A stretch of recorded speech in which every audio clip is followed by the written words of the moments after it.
Souvent, des goïms me demandent ce qui prouve que Moïse existait bien et que la Torah a bien été donnée aux Hébreux à travers lui.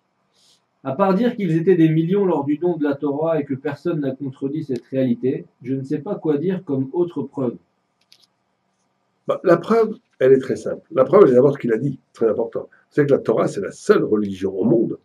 C'est pas une religion, c'est Dieu n'a pas créé la religion, il a créé le monde. Et la Torah, c'est la base du monde, donc la Torah, c'est le monde entier.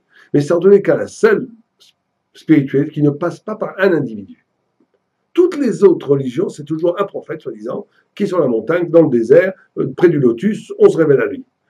Jamais, la Torah, c'est une révélation à 3 millions de personnes, qui passent de père en fils. Or, on ne peut pas inventer une histoire pareille. C'est une preuve, en réalité, presque irréfutable, mais on n'a pas le temps trop de la développer ici. Mais il y a une autre preuve. Une autre preuve extérieure, c'est le fait que dans la Torah elle-même, il y a énormément de choses que personne ne peut savoir si ce n'est que Dieu lui-même. À 3 niveaux.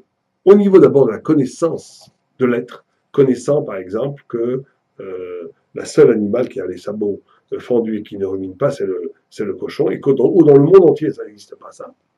Ça, personne ne pouvait le savoir, si ce n'est Dieu qui a créé le monde. Or, la Torah le dit. Au niveau aussi, et il y a des milliers d'exemples comme ça, au niveau aussi de la prophétie, ce que la Torah annonce se passe des milliers d'années avant. Des milliers d'années avant. Aussi bien dans Purim, dans la Megillat Esther, que dans l'exil, que dans les 3 exils, que dans la destruction du temple. Tout est prévu, et tout ce qui a été prévu se réalise. Et troisièmement, il y a une correspondance tellement phénoménale entre les noms, les lettres et les gamatriotes. On pourrait donner des dizaines, des milliers d'exemples.